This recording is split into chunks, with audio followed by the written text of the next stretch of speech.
भीमेश्वर नाम के गांव में गंधर्व नाम का एक आदमी था।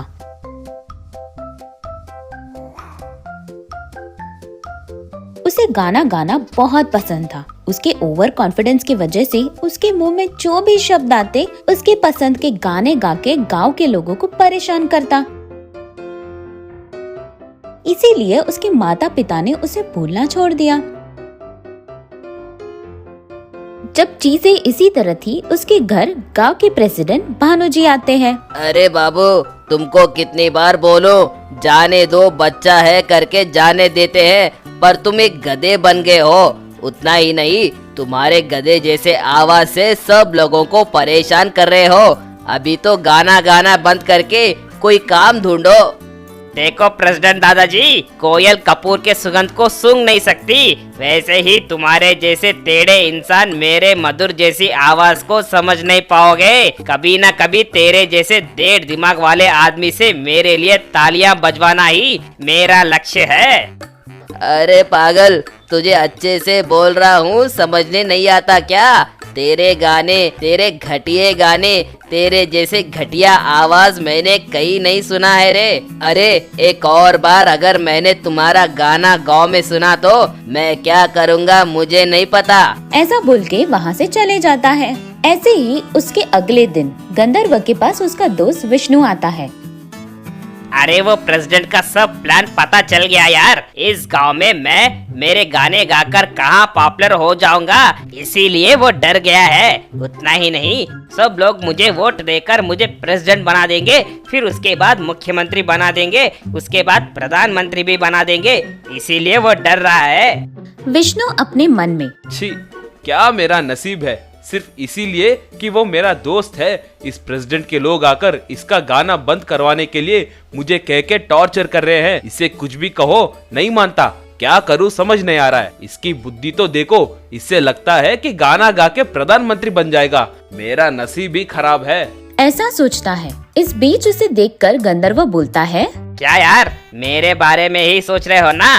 टेंशन मत लो, मैं जब प्रधानमंत्री बन जाऊंगा ना, मैं तुम्हें मेरे बाजू ही रखूंगा। के लिए भी मैंने प्लान बना दिया है रे। मैं मेरे बाइक को डीजे बाइक में कन्वर्ट कर दूंगा, तभी लोगों को मेरा गाना सुनाऊंगा, ताकि वे मुझे कोई प्रश्न ना पूछे।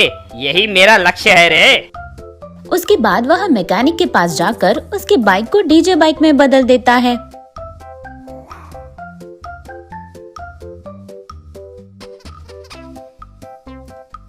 गंधर्व अपना बाइक लेकर गांव के बीच आकर रुका देता है।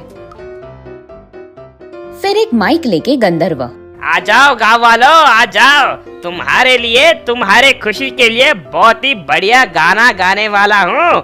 आ जाओ मेरे पास, आ जाओ। जब मैं गाना गाऊंगा तो आप सब मेरे लिए जयकार करना। अभी मैं कौन सा गाना गाने वाला हूँ पता है क्या? 1 2 3 भूल गया, भूल गया, बहुत भूल गया, भूल गया।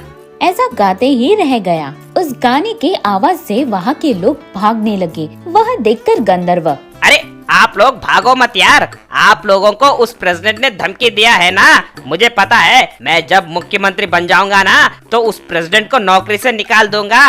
फिर भी कोई नहीं आता। गंधर्व उसके मन में, बेचारे ये लोग पागलों की तरह मेरा गाना सुनने के लिए कितने बेचैन हो रहे हैं। ऐसा कोई एक टाइम पर गांव के बीच आकर मैं नहीं गाऊंगा। ये डीजे के मदद से मुझे 24 घंटे गांव में मेरा गाना सुनाते रहना चाहिए। ऐसा सोचकर उस दिन से रोज दिन और रात भर बिना रुके घर घर अपने बाइक पर घूमता, गाना बजाकर और गाना गाते हुए लोगों को हिला कर रख देता। इसके हरकतों के कारण लोग घर से बाहर जाना भी बंद कर देते हैं।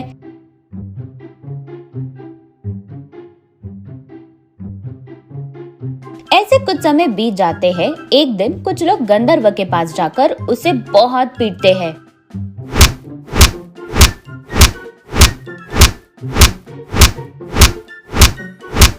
उसके बाद उनसे गंधर्व, अरे कोयल को गाने से कोई नहीं रोक सकता और बर्फीले पहाड़ के ऊपर सूरज को कोई नहीं रोक पाते, वैसे ही तुम्हारे मार से मेरे और मेरे डीजे बाइक को नहीं रोक सकते।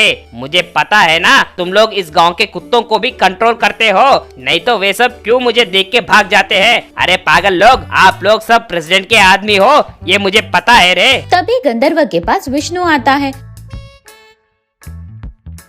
अरे बाप रे, जैसे सोचा वैसे ही हुआ यार। उस प्रेसिडेंट ने तुम्हारे लिए आदमी भेजे। अच्छा, अरे तुम्हारी ये घटिया बातें बंद करो, मुझे बताओ आखिर बात क्या है। अरे YouTube वाले एक गाने का कंपटीशन रख रहे हैं, उसमें जो भी जीतेगा उसे चंद्रमंडल का प्रेसिडेंट बनाएंगे। अगर तुम जाओगे तो तुम पक्का उस कंपटीशन में जीत जाओगे, इसलिए उसने तुमको मारने के लिए लोगों को भेजा है। वो घर में बैठकर गाना सीख रहा है भाई। उससे लगता है कि वो जीत जाएगा। जीतने का एड्रेस मैं ही हूँ रे, जीतने के लिए मुख्य व्यक्ति भी मैं ही हूँ। अभी मैं YouTube जा रहा हूँ और चंद्रमंडल का प्रेसिडेंट बन के इस गांव में आऊंगा, नहीं तो मैं इस गांव में पैर नहीं रखूंगा रे। अपना डीजे बाइक लेकर चला जाता है। वह देख के विष्णु अपने मन में, अरे भाई तुम आओ ही मत इस गांव में, तुम आओगे तो तुम्हारे आवाज से इस गांव के लोगों के कान से खून निकलना शुरू हो जाएगा। अरे बाप रे। ऐसा सोचते वक्त वहाँ आए हुए गांव के लोग अच्छे आइडिया की वजह से उसे गांव से भेजने के लिए विष्णु को थैंक्स बोलते हैं। अंडा चोर।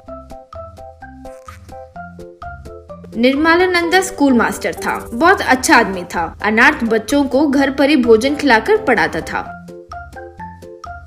मास्टर जी, क्यों आप इतनी मेहनत करते हैं? बेचारे वे अनाथ बच्चे हैं, उन्हें कम से कम कोई पढ़ा भी नहीं सके तो वे इस दुनिया में कैसे जिएंगे। फिर वो अपना पेट भरने के लिए गलत काम करने लगेंगे। बस मेरे हाथ से जितना होता है उतना उनके लिए करता हूँ। उसका एक दोस्त था, उसका नाम भरद्वाज था। उसके पास एक मुर्गियों का फार्म हुआ करता था। वो आकर बच्चों को एक सैंडविच दिया करता था। क्यों भरद्वाज, ये सब जो तुम संहार बनाते हो उसमें क्या ताकत होती है? बच्चों को देखो कैसे कमजोर पड़ रहे हैं। पौष्टिक आहार होगा तो ही तुम जो पढ़ा रहे हो वो दिमाग में जाएगा ना। और तो मैं कल से रोज अंडे भेजूंगा, उससे उनको कुछ प्रोटीन विटामिन मिलेंगे। कहकर तब से रोज वहाँ अंडे भेजा करता था। भरद्वाज का एक भांजा भी था, उसका नाम था कृष्णा। वो बचपन से ही अपने मामा के पास ही बड़ा हुआ, पढ़ाई नहीं किया, लेकिन अपने मामा की बात वो बहुत मानता था।